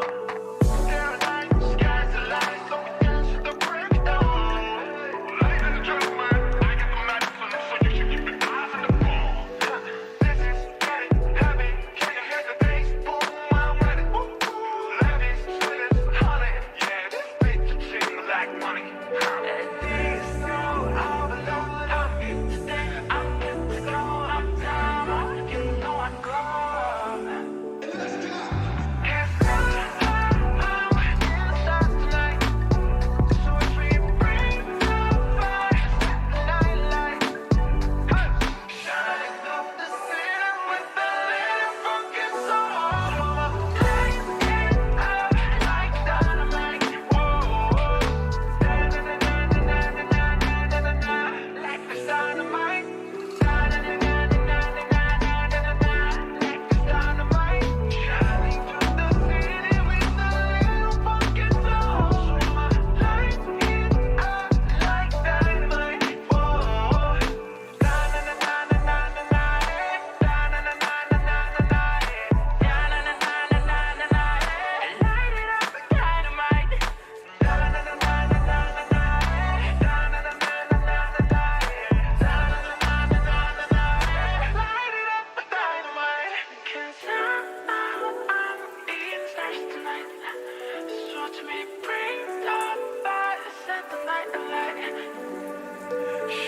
through the city with the little funky soul.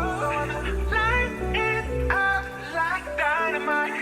This is watch me bring the fire, set the night alight. Shining through the city with the little funky soul. Light it up like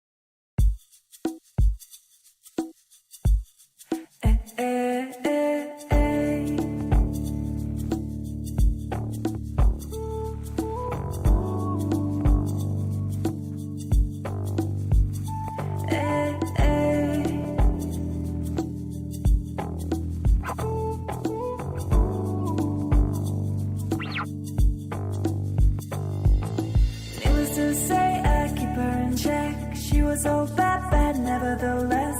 Calling it quits now, baby, I'm a wreck. Crash at my place, baby, you're a wreck.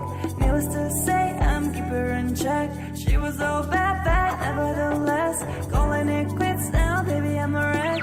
Crash at my place, baby, you're a wreck. Thinking in a bad way, losing your grip. Screaming at my face, baby, don't trip. Someone took a big L, don't know how to feel. Looking at you sideways, patty on a tail.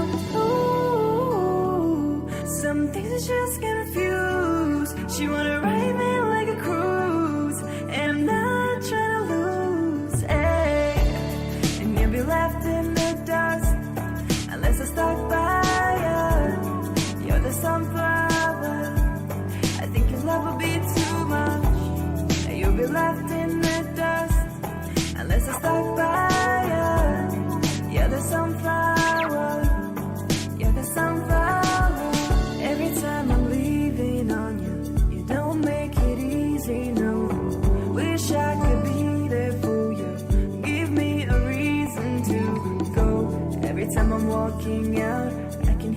telling me to turn around. Fighting for my trust, and you won't back down. Even if we gotta risk it all right now. You know I'm scared of the unknown. You don't wanna be alone. I know I always come and go, but it's out of my control. Hey. And you'll be left in the dust unless I stuck by you. You're the sunflower. I think your love will be too much. You'll be left in the dust unless I stuck by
'Cause I'm in the stars tonight.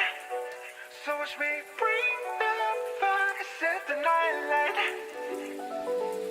Shoes on, get up in the morning, cup of milk, let's rock and roll. Kick out, get the drum, rolling on like a rolling stone. Sing song when I'm walking home, jump up to the top of the brown. Ding dong, call me on my phone, nice tea and a cup of ping pong. This is getting heavy, can't hear the bass, boom, I'm ready. Life is sweet as honey, yeah, this beat treated like money. Let's go all alone, I mean that I'm good to go, I'm down, you know I go.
Hi guys, welcome back again with us. Hope you guys have a nice break.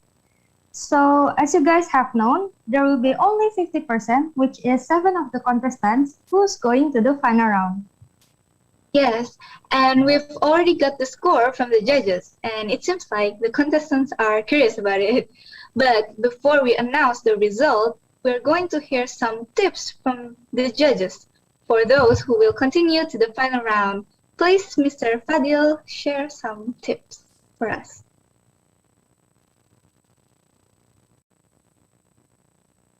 Okay, hello everyone, especially to the participant that has shown up and delivered a great storytelling performance.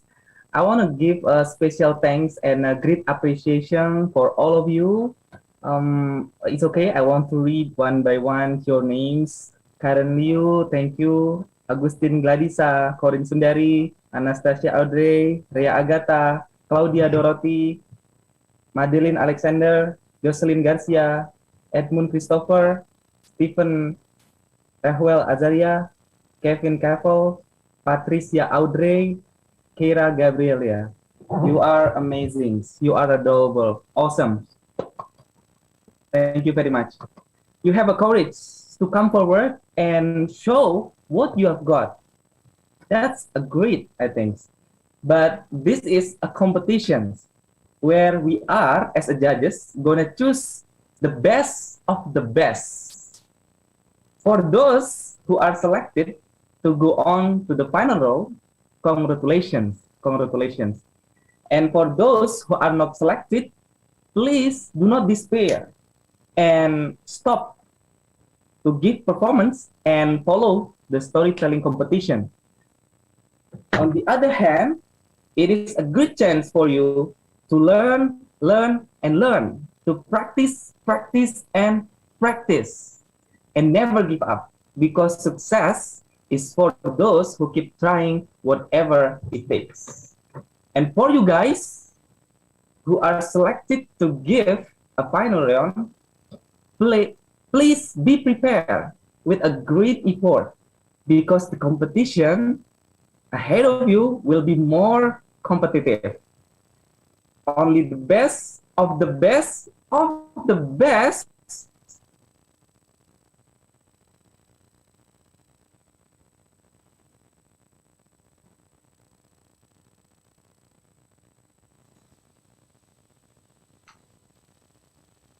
who will be winner here. Okay, Miss Ocha to give.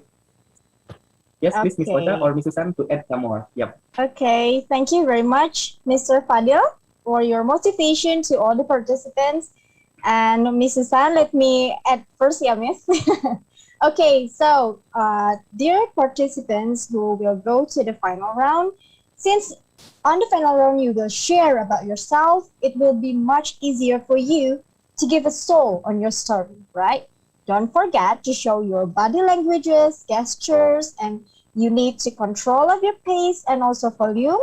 And the most important thing, that is eye contact, right? Remember, there is audience. Even though it feels like you are talking to your gadget, there is us, the audience, who are listening and watching you. And also, please be aware with your surrounding, your lighting, your visuals, because it is all matters. And one thing, it is the confidence in you. Okay, be confident and don't forget to smile to the audience. Okay, I think that's all from me.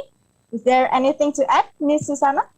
Okay, thank you, Miss Ocha and Mr. Fadil. So basically, both of you have given the very good tips for all the contestants who's going to moving forward to the final round.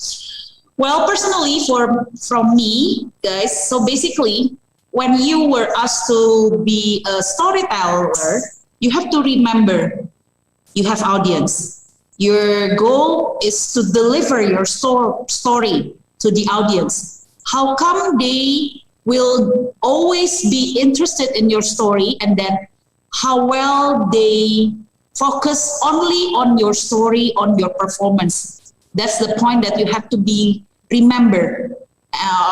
And then that way, you will have to take care of your emotions. So just like Miss Ocha said just now, for the last contestant, if I'm not mistaken, Kira, you were so good.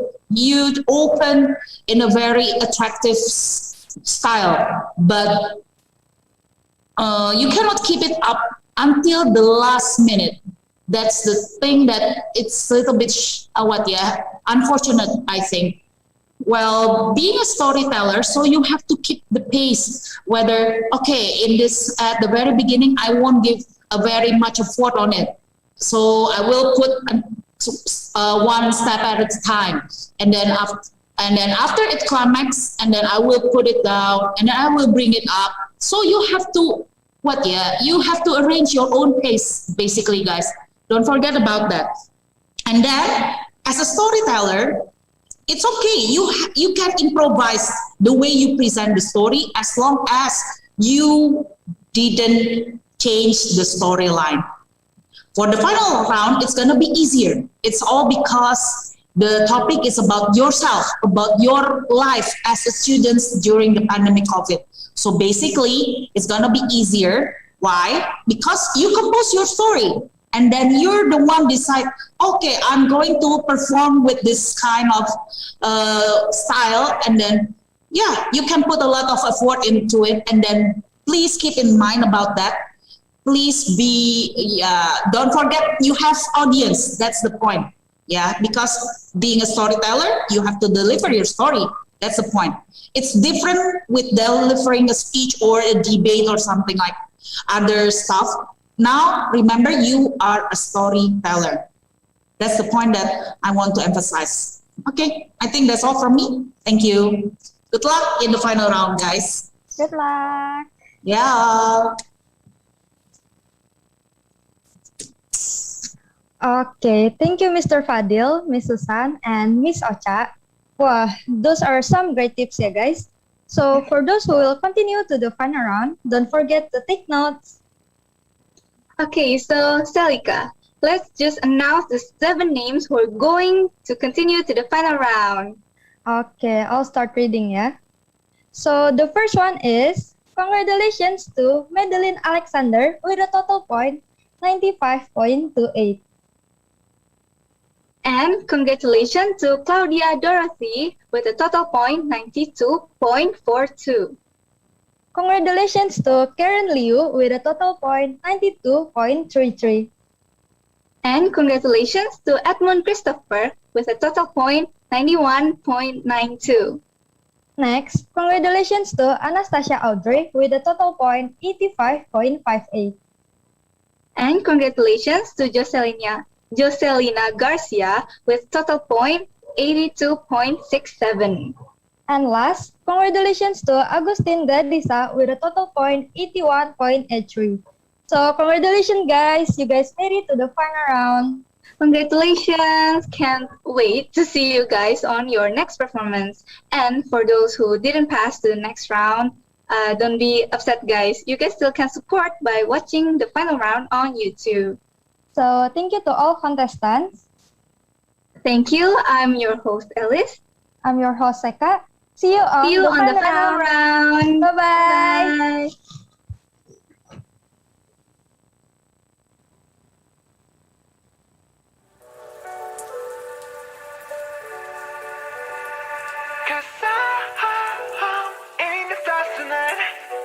So watch me bring the fun and set the night light. Shoes on, get up in the mood, cup of milk, let's rock and roll. Kick out, get the drum, roll it on like a rolling stone. Sing song when I'm walking home, jump up to the top of the ground. Ding dong, call me on my phone, nice tea and a cup of ping pong. This is getting heavy, can't hit a bass, boom, I'm ready. Life is sweet as honey.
and my